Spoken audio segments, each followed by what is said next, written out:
할렐루야. 우리 옆에 분들과 잠시 인사 나누겠습니다. 하나님은 당신을 사랑하십니다. 당신이 있어서 참 행복합니다. 참 잘 오셨습니다. 할렐루야.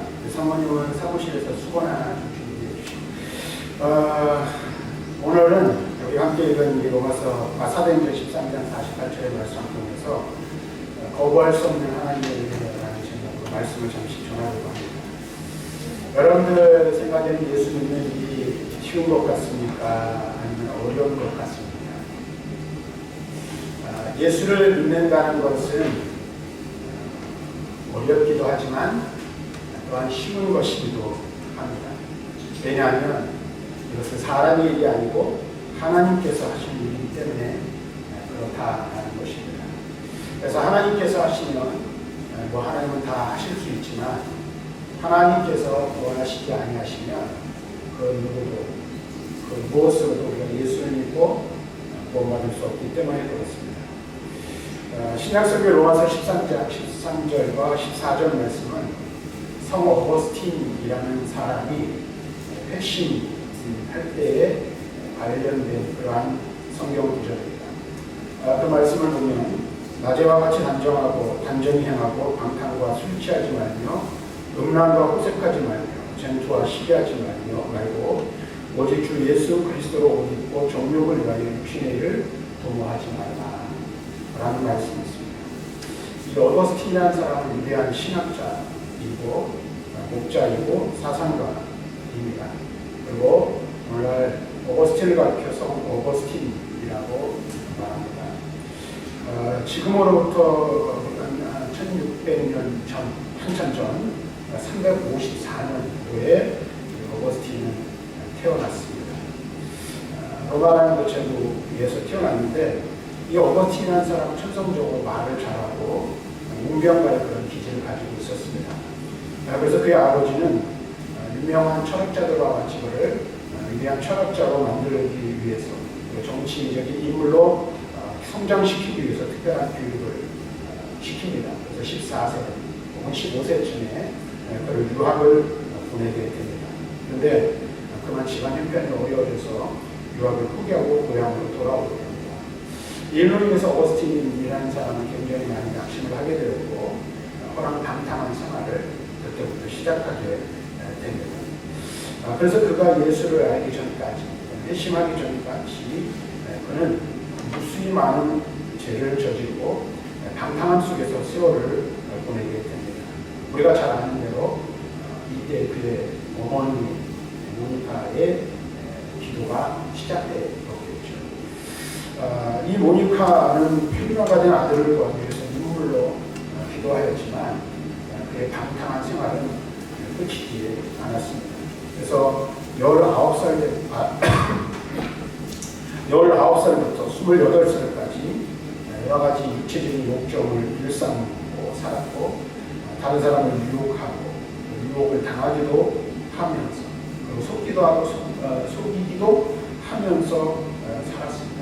그래서 우리 나이 치면 고등학교 2학년 정도에서는 어떤 18살에 결혼을 해서 아이를 낳기까지 합니다.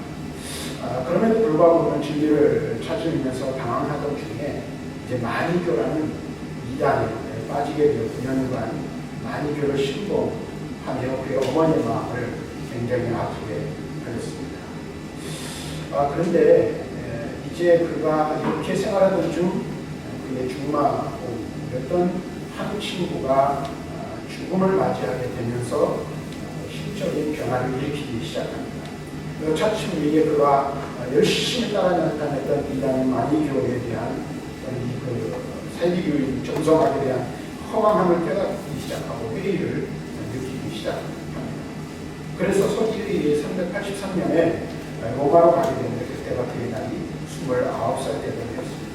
거기에서 밀라노 교회가 암브로스를 만나게 되고 또 암브로스의 스승인 심플리키아누스, 폴티키아누스 등과의 만남을 통해서 32살 때 비로소 그는 위대한 교회의 지도자로서의 삶이 시작됩니다. 그래서 그가 방탕한 생활을 마치고 이제 그가 두각을 나타내기 시작하면서 이제 교회에 없어서는 안 될 위대한 지도자가 되는 것을 우리는 알 수가 있습니다.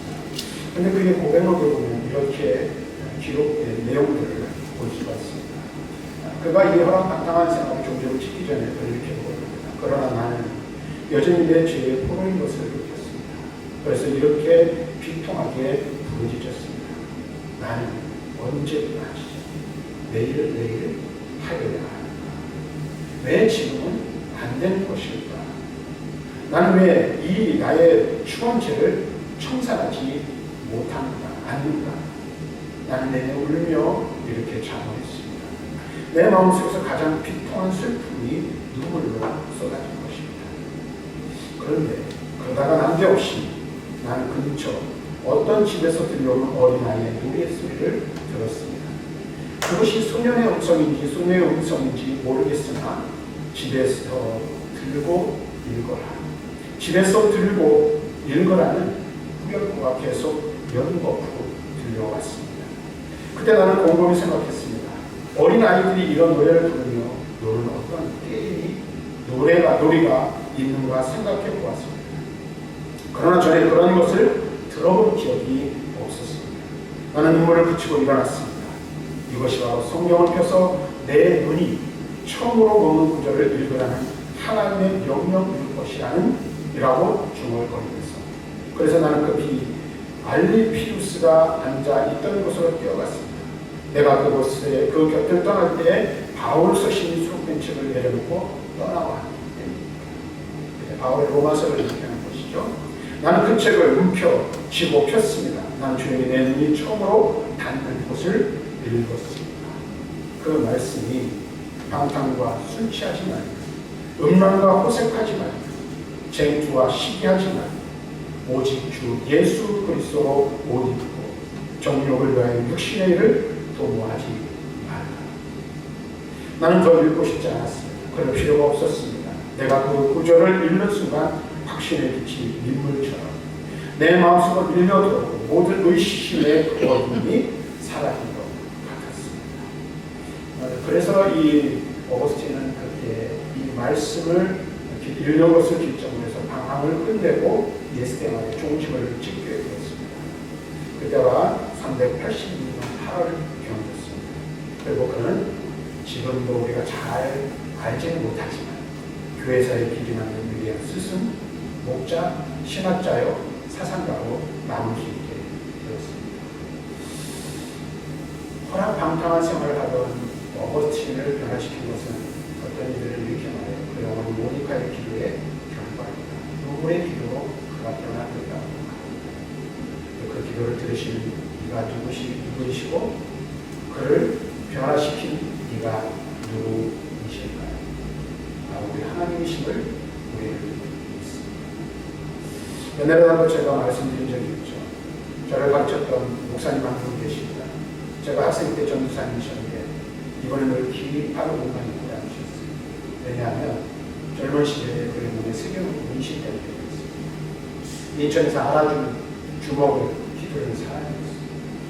어느 날 이분이 삶의 해이를 느끼고 삶을 마감하기 위해서 약을 사들고 술병을 들고 집에 오더라고 그의 눈이 머무는 곳이 있었습니다.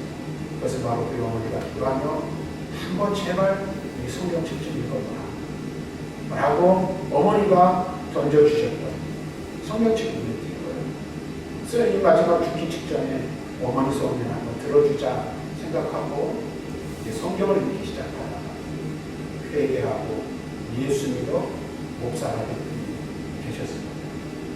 누가 그 일을 하셨습니까? 물론 허락방탕하던 사람이 예수 믿고 돌아온 그 뒤에는 눈물의 기도들이 있습니다. 더 중요한 것은 무엇입니까? 하나님께서 그 영혼을 택하시고 구원하시기로 작정하셔서 그의 마음 가운데 회심의 은혜를 베푸셔서 그 많은 삶들을 허락방탕한 일이 방탕한 삶을 정리하고 청산하고 주께로 돌아온 일들이 있다라는 것입니다. 우리가 예수를 믿고 구원받는 것은 어떻게 되어지는 것일까? 우리가 그 원리를 만약 깨닫는다면 우리가 받은 이 구원 기적이라고 밖에 말할 수 없다는 사실입니다. 달리 어떤 다른 표현이 없음을 우리는 분명히 알아야 합니다. 나 같은 죄, 허락만 당하고 하나님께서 나를 택하여 주시지 않나 싶어 나를 보내주시지 않으면 아무짝에도 쓸모없고 아무것도 아니에요. 세상에서 범죄하고 타락하며 방탕하다가 지옥 경고를 받을 수밖에 없는 나를 구원하셨다는 이 놀라운 사실. 그리고 이 구원이 내 스스로의 힘이나 내 의지로 되어진 것이 아니라 전적인 하나님의 택하심과 은혜로 되어졌다는 이 사실은 기적이라고밖에 표현할 수가 없는 것이죠. 여러분 한번 여러분의 구원을 생각해 보십시오. 내가 어떻게 예수를 믿게 되었는가? 내가 어떻게 이 자리에 나와서 지금 예배하고 있는가를 생각해 볼 때 우리의 이성으로는 그것을 다 이해할 수 없고 설명할 수 없는 거예요. 물론 우리를 구원하는 그 일에 하나님께서 사용하신 도구들이 있죠. 부모, 형제가 있고 또 일반 친족이 있을 수도 있고 우리 이웃들이 있을 수 있어요. 그런데 그들이 단순하게 교회에 가자 예수 믿자 한마디 덧댔을 때 내 마음 가운데 순수하게 그 말에 순응하며 따라올 수 있게 하셨다. 이것은 사람이 하는 것이 아니라 하나님이 하시는 일이었다는 사실을 우리는 분명하게 알아야 합니다. 여러분 한번 생각해 보십시오. 예수 믿고 구원받는 이 일. 그러면 저 예배당 문턱을 넘어 이 자리에 와서 앉아서 살아계신 하나님을 예배한다는 것, 이게 과연 쉬운 일일까요?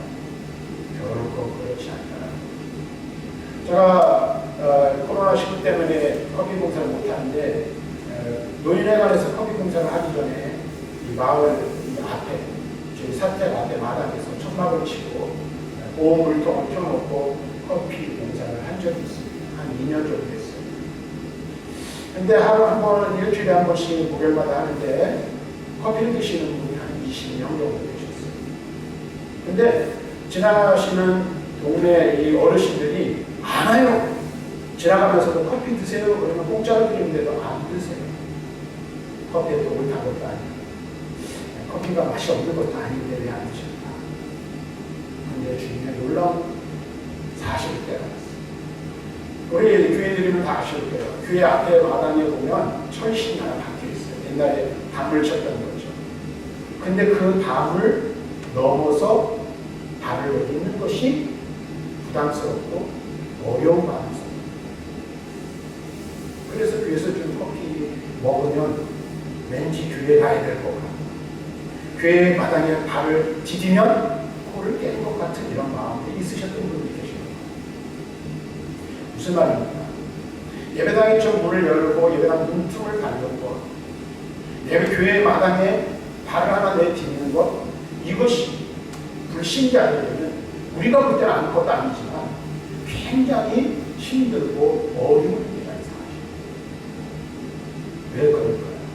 사람의 마음과 사람의 생각과 사람의 이성으로는 예수를 믿는다는 것이 별것 아닌 것 같아 보이지만 그렇게 예수를 그리스도로 구주로 고백한다는 것이 인간의 힘과 인간의 의지와 능력으로 되어지는 것이 아니라는 사실입니다. 그래서 예수님께서 아주 놀라운 말씀을 하셨어요.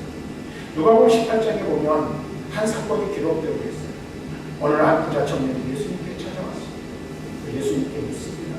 선생님, 선한 선생님, 내가 어떻게 해야 영생을 얻을 수 있겠습니까? 그때 예수님이 말씀하십니다. 계명을 지켜라. 근데 이 청년이 돈만 많은 게 아니라 이 종교심도 굉장히 특별했어요. 그래서 그렇습니까? 제가 계명을 다 지켰습니다. 나이를 하는 거예요. 근데 예수님께서 이 청년을 보니까 참 특별하게 있어요. 근데 이 청년이 부자예요. 그래서 예수님께서 이 청년을 귀하게 보시고 이렇게 도전을 하십니다. 내 재산을 팔아 가난한 자들에게 주고 가난한 자들에게 나눠주라. 근데 이 청년이 부자인 것들, 재물이 많은 것들, 다른 모험사에서는 그래서 근심하는 돌아간다고 말하고 있습니다. 이때 예수님께서 그 부자 청년이 돌아가는 모습을 보면서 제자들에게 말씀을 하십니다. 낙타가 바늘구멍으로 바늘기죠. 바늘기로 들어가는 것보다 부자가 천국에 들어가는 것이 더 어려워요. 그러니까 예수님이 그 말씀하시다 제자들이 참 근심에 빠졌어요. 이야, 저 저 율법을 잘 지키고 돈도 많고 모든 면에 있어서 모자람이 없는 저 사람이 구원받는 일이 불가능합니다. 과연 우리 아무것도 가지지 못하고 아무 조건도 없는 우리는 구원에 이를 수 있을까 하는 거예요. 그때 예수님께서 27절 누가복음 18장 27절에 이렇게 말씀하십니다. 이르시되 무릇 사람이 할 수 없는 것을 하나님 하실 수 있습니다. 이렇게 말씀하십니다. 구원받는 게 참 어렵습니다. 예수 믿는 것이 참 힘들어요. 아무나 예수 믿고 아무나 구원받는 일이 아니에요. 왜 그럴까요? 사람의 힘으로 할 수 없는 일이기 때문에. 그런데 여러분 보세요. 사람의 능력으로는 우리가 구원에 이르는 것이 불가능하고 사람의 지혜로 구원의 은혜를 깨닫는 것이 어렵고 그렇죠? 사람의 이성으로는 하나님이 하신 일을 다 이해할 수 없어요. 그러나 하나님께서는 우리를 구원하셨습니다. 구원의 역사가 놀라운 것은 우리가 할 수 없는 그 일을 하나님께서는 간단하게 이루셨다는 거예요. 근데 그것이 간단한 일이 아니라는 사실을 우리는 또 알아야 돼요. 제가 지금 이 구원의 5대 교리에 관한 설교를 하면서 계속해서 강조하고 있어요. 그것이 무엇입니까? 우리를 구원하시기 위해서 누가 일하시고 누가 역사하셨습니까? 성부, 성자, 성령 삼위 하나님께서 역사하셔서 우리를 구원하셨습니다. 지금도 하나님께서는 하나님 택하신 백성을 구원하시기 위해서 성부, 성자, 성령 삼위 하나님께서 일하고 계신다는 사실입니다. 성부 하나님 우리를 택하시고 성자 예수님의 십자가를 통한 속죄의 사역을 성령께서 우리의 심령 가운데 적용하심으로 우리의 구원이 이루어지게 되었다라는 것입니다. 그렇다면 여러분 여기서 한 가지 생각해 볼 게 있어요. 성령께서 일하심으로 우리의 구원이 우리가 구원받아 그 성령께서 예수 그리스도의 대속에 비해 사역을 우리에게 적용하셔서 구원이 이루어지는데 과연 그 일을 어떻게 적용하시는가 하는 것입니다. 성부 하나님의 선택과 성자 예수님의 속죄를 성령은 인간의 마음과 생활에다가 과연 어떻게 적용하시는지 이것을 한번 살펴볼 필요가 있다는 거예요. 근데 이것을 한마디로 말하면 이런 거예요. 그래서 이제 신학교에서 신학을 공부하다 보면 성령론을 다른 말로 하면 구원론이라고 말해요. 왜냐하면 우리의 구원을 위하여 직접적으로 일하시는 이가 성령이시기 때문에 그래요. 성령께서 우리 마음 가운데 깨닫게 하시고 생각하게 하시고 믿어지게 하시는 그 일들을 하실 겁니다. 근데 이 성령이 깨닫게 하시는 이 은혜가 누구에게 주어지냐면 하나님이 택하신 자에게 주어지는 것인데 오늘 제가 여러분들에게 말씀드리려고 하는 것은 하나님께서 성부 하나님께서 택하신 자와 성자 예수님께서 대속의 사역을 이루신 그것을 택하신 자에게 적용시키실 때에 그를 우리에게 은혜를 주신다고 말하는데 이 은혜가 어떤 은혜인가? 결론부터 말하면 거부할 수 없는 은혜라는 것입니다. 그래서 이것을 좀 어려운 말로 하면 불가항력적 은총이라고 말하는 거예요. 요한복음 6장 37절과 44절 말씀을 보면 이렇게 말씀하십니다. 아버지께서 내게 주시는 자는 다 내게로 올 것이고 내게 오는 자는 내가 결코 내쫓지 아니하리라. 44절 나를 보내신 아버지께서 이끌지 아니하시면 아무도 내게 올 수 없으니 오늘 그를 내가 마지막 날에 다시 살리리라. 아버지께서 내게 주시는 자는 다 내게로 올 것이라고 말씀하셨어요. 그래서 지난번에는 여러분이 말씀드렸죠. 하나님은 무조건적인 택하신 자가 구원받는다는 거예요. 모든 사람이 구원받는 것이 아니라 택하신 자만이 구원받는 거예요. 선택된 자만이 주께로 돌아올 수 있다고 말하고 있어요. 또한 선택된 모든 자는 잘 들으세요. 택함받지 않은 자까지 포함되는 게 아니라 선택된 모든 사람은 한 사람도 실패하지 않고 주께로 돌아오게 된다는 말씀이 이 요한복음 6장 37절과 44절의 말씀이랍니다. 하나님이 택하셨어요. 근데 하나님이 택하시면 뭐가 없다는 거예요? 실패하거나 실수하는 게 없으시다는 거예요. 택하신 사람은 반드시 어떻게 된다는 거예요? 예수 믿고 회개하고 구원받고 돌아오게 되어 있다라는 것입니다. 또한 하나님 택하신 자가 아니면 반대로 이 말 어떻게 되는 거예요? 아무도 예수를 믿을 수 없다. 근데 이 일은 사실 우리 이성으로는 이해할 수 없는 일이에요. 왜? 하나님의 일을 사람의 이성으로 다 이해할 수 없기 때문에 그래요. 우리가 나아가서 세상 모든 사람들에게 복음을 증거하는 이유도 바로 여기에 있는 거예요. 택하신 자는 반드시 구원 받아요. 근데 누가 택하심을 받은 자인지 우리는 알 수 있어요? 없어요? 알 수 없기 때문에 세상 모든 사람들에게 복음을 증거해야 돼요. 그리고 하나님의 성령이 복음을 증거할 때 함께 역사하셔서 택하신 자가 그 가운데 있다면 어떻게 해요? 듣고 믿어 구원의 자리로 이르게 된다라는 사실입니다. 그래서 이 말씀은 제한 속죄와 거부할 수 없는 하나님의 은혜에 대한 내용이 함께 포함되어져 있는 말씀이라 말할 수 있어요. 그래서 이것을 좀 전에 말한 것처럼 불가항력적 은총이라 말해요. 이 불가항력이라는 말은 한문 그대로 저항이 불가능한 힘을 말합니다. 하나님이 우리를 택하시고 구원하시면 나 구원 안 받을래요, 예수 안 믿을래요 할 수 있다는 거예요? 없다는 거예요? 없다는 거예요. 오늘 우리가 사실 분명히 알아야 돼요. 성령께서 구원해 가시는 그 힘은 크고 완전한 효과가 있어서 그 누구도 거부하거나 그것에 저항할 수 없는 하나님의 능력, 하나님의 힘을 의미하는 것입니다.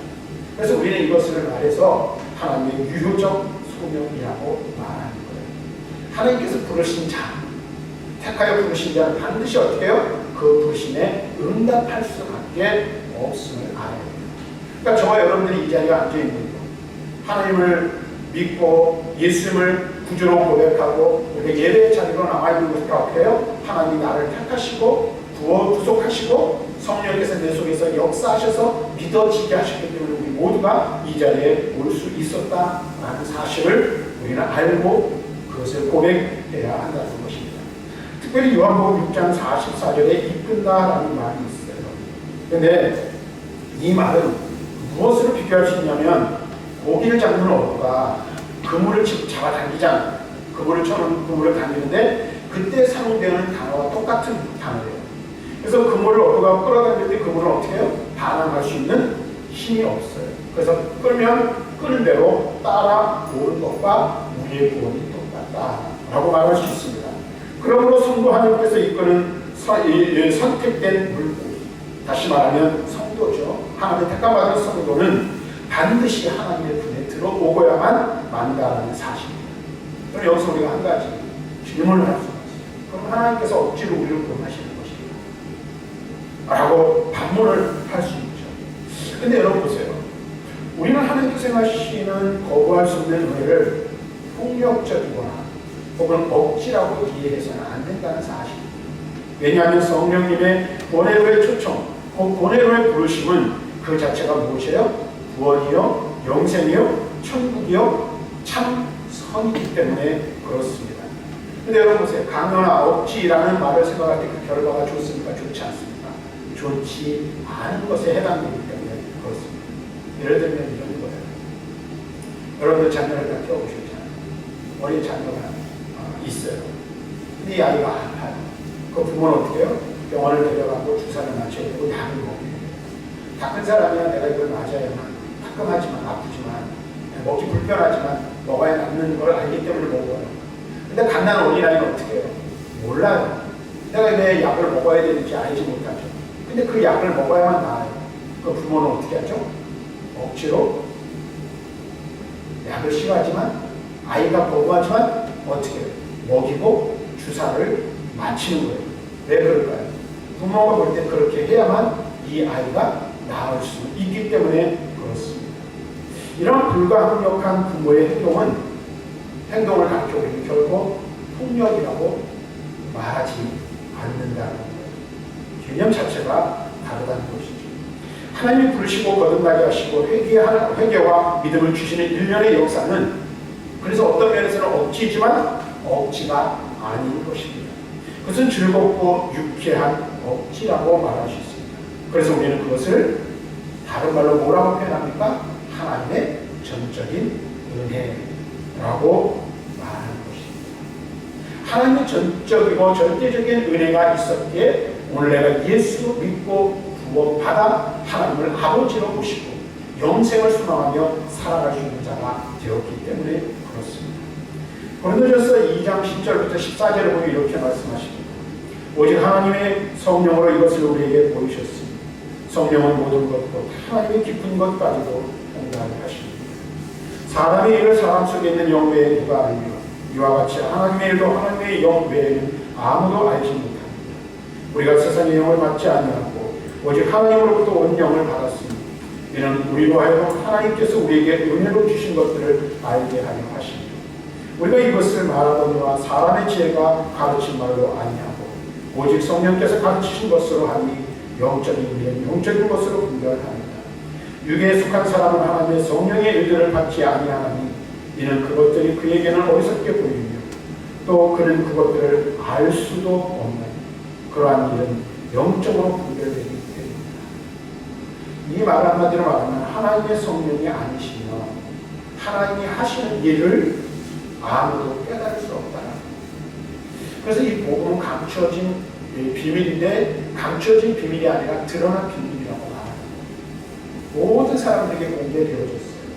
근데 어떤 사람은 공개된 비밀을 알아 영생의 축복을 누리지만 어떤 사람은 그것을 알지 못해서 어떻게 구원에 이르지 못하는 거예요.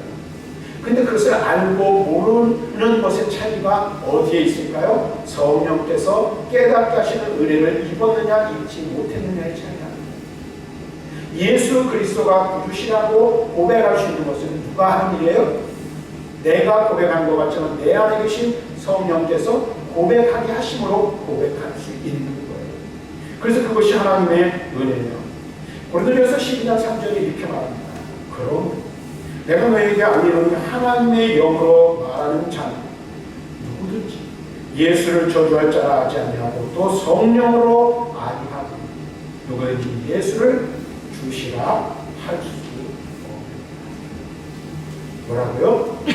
성령이 아니고는 예수를 구주라고 고백할 수 없다라는 말입니다. 성령이 깨닫게 하시고 인도하심을 통해 우리는 예수를 구주로 고백할 수 있는 거예요. 믿음으로 고백하게 되는 거예요. 베드로전서 1장 2절에 말합니다. 곧 하나님 아버지의 미리 아심을 따라 성령의 거룩하게 하심으로 순종함과 예수 그리스도의 핏부림을 얻게 하여 택하심을 받은 자들에게 편지합니다. 은혜와 평강이 우리에게 더욱 많으시오. 누구에게 성령이 역사하십니까?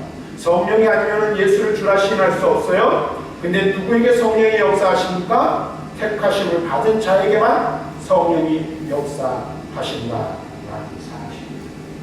우리는 그 일을 다 이해할 수 없어요. 다 알 수 없어요. 그래서 예수님께서 니고데모와의 대화를 통해서 이렇게 말씀하셨어요. 요한복음 3장 3절부터 8절 말씀으로 이렇게 말합니다. 예수께서 대답하여 이르시되 진실로 진실로 내게 이르노니 사람이 거듭나지 아니하면 하나님 나라를 볼 수 없느니라. 니고데모가 이르되 사람이 늙으면 어떻게 날 수 있사오나이까.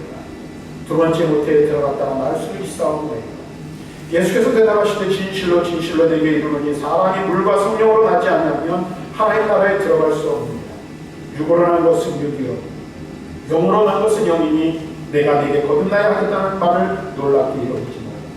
바람이 임의로 불매 내가 그 소리는 들어도 어디서 와서 어디로 가는지 알지 못하니 성령으로 난 사람도 그러하니. 거듭나야 하나님 나라를 볼 수 있고 하나님 나라에 들어갈 수 있는 거예요. 그런데 여러분 보세요. 이 거듭나는 일을 우리의 이성이나 우리의 의지로 되어지는 것이 아니라 성령이 하시는 일이라고 했어요.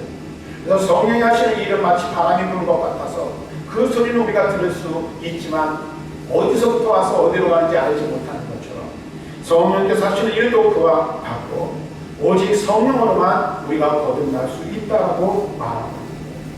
오직 성령의 능력으로 구원받고 거듭나게 되는 것입니다. 그리고 이것은 뭐예요? 다시 한번 말하면 인간이 이성으로나 인간의 지혜와 지식으로 온전히 이해하거나 깨달을 수 없는 것이라고 말씀해주고 있습니다. 에스겔 36장 26절과 27절에 이렇게 말합니다. 또 새 영을 너희 속에 두어 새 마음을 너희에게 주되 너희 육신에서 굳은 마음을 제거하고 부드러운 마음을 줄 것이며 또 내 영을 너희 속에 두어 너희로 내 율례를 행하게 하리니 너희가 내 규례를 지켜야 하지. 우리가 예수를 믿고 구원받아야 우리의 죄를 회개하고 제3의 은총을 구해요. 옛생활을 청산하고 새 사람의 삶을 살아요. 하나님의 율법의 말씀을 따라 하나님께서 주신 규례를 따라 살기로 작정하고 결심을 해요. 근데 이게 무엇으로 가능하다고요? 우리 안에 계신 성령께서 우리에게 새 마음을 주실 때만 가능하다는 사실을 우리에게 말씀해 주고 있어요. 다시 말하면 하나님께서 성령을 우리에게 주셔서 죄악으로 끊어진 우리의 마음이 변화되어질 때만 우리는 본의 자리에 이르고 새 사람의 자리에 이르게 된다는 사실, 성경을 우리에게 분명히 말씀해 주고 있다라는 것입니다. 여러분, 말씀을 좀 오늘 말씀 정리했습니다. 다음 주에 계속해서 이 하나님 고발 성령에 대해서 설교를 하겠는데요. 여러분 한번 잘 생각해 보십시오. 우리가 이 자리에 나와 있는 것이 결코 가벼운 거나 값싼 것이 아니라는 사실을 분명하게 알아야 됩니다. 가치 없는 일이 아니라는 사실을 알아야 됩니다. 예배당도 조그맣고 얇고 헐고 성도들 몇 되지 않아요. 여러 가지 모양으로 볼 때에 우리의 부족함과 연약함을 느낄 수 있어요. 그런데 우리가 이렇게 모인 이 교회라는 이 공동체, 그 다음에 예수 믿어 고맙고 하나님을 아버지라고 믿고 고백하며 섬기는 이 개인, 내 옆에 있는 어쩌면 인간적인 조건으로 없을 것 같이 보이는 함께하는 성도들이지만 결코 우리가 가치없는 개인이 아니고 쓸모없는 공동체가 아니라는 사실을 이 말씀 통해서 분명하게 깨달아야 한다는 사실. 왜 그럴까요? 우리의 구원은 놀라운 구원, 우리의 구원은 기적과 같은 구원이기 때문에 그렇습니다. 특별한 일이기 때문에 그렇습니다. 다시 한번 말씀드립니다. 우리 구원은 성부 하나님께서 선택하시고 성자 예수님께서 십자가에서 이루신 속죄의 의를 성령께서 우리에게 적용하심으로 우리의 구원이 이루어진 것입니다. 이것은 오직 하나님의 은혜로 된 것입니다. 우리의 인간적인 조건이나 우리가 가지고 있는 어떤 이 환경적인 어떤 힘 또는 우리의 노력, 우리의 수고로 되어진 것이 결코 아니라는 사실이에요. 만약에 내 가진 모든 것을 가지고 오늘 우리가 구원을 쟁취한다면 여기 있는 여러분들, 여기 있는 저도 아마 구원에 이르지 못하기가 십상이라는 사실을 우리는 분명하게 깨달아야 한다는 거예요. 왜? 하나님이 원하시고 하나님이 요구하신 조건에 미칠 사람이 이 세상에는 존재하지 않기 때문에 그렇다. 그런데 하나님께서는 보잘것없는 나, 성경에서 말하는 것처럼 버러지 같고 구더기 같은 나를 그냥 내버려 두시면 하나님의 진노에 하나님 앞에서 진노를 받아 본질상 진노의 자식이어서 영원한 지옥 혐오를 받을 수밖에 없는 나를 어떻게 해요? 창세전에 아시고 세상과 만물을 만드시기 전에 나를 기억하시고 그의 아들 성자 예수 그리스도를 세상에 보내셔서 십자가에 달려 죽게 하시고 십자가에서 이루신 그 대속의 죽음을 성령을 통하여 나에게 적용하셔서 성령의 깨닫게 하시는 은혜와 고백하게 하시는 그 능력으로 말미암아 예수 그리스도를 구주로 고백하고 하나님을 아버지로 고백하며 하나님의 자녀되고 하나님의 백성 되게 하셨다. 그런데 이것이 무엇이라고 말합니까? 전적인 하나님의 은혜예요. 거부할 수 없는 하나님의 은혜라고 우리에게 말하고 있어요. 내가 받고 싶다고 해서 받을 수 있는 것이 아니고 내가 거부한다고 해서 이 은혜가 거두어지는 것이 결코 아니라는 사실을 우리에게 분명하게 말씀해 주고 있습니다. 그러므로 오늘 저와 여러분들이 해야 할 일이 있다는 것은 무엇입니까? 거부할 수 없는 놀라운 은혜를 우리에게 베푸셔서 나를 구속하시고 하나님의 자녀 삼아주시고 성부 하나님, 성자 예수 그리스도, 그리고 우리 가운데 깨닫게 하시고 생각나게 하시고 고백하게 하시는 성령 하나님께 찬양과 영광만을 돌려드려야 할 줄로 믿습니다. 그러면서 여러분이 하나 더 기억해야 할 것은 무엇입니까? 내가 이렇게 존귀한 자라는 사실, 특별한 하나님의 은혜를 입은 자라는 사실을 늘 기억하고 감사하시고 또 나와 함께 신앙생활하는 우리 사랑하는 성도들도 나와 마찬가지로 하나님 앞에서 존귀한 자라는 사실을 기억하고 깨달으며 그렇게 대우하며 살아가는 우리 모두가 되기를 주님의 이름으로 간절히 축원합니다.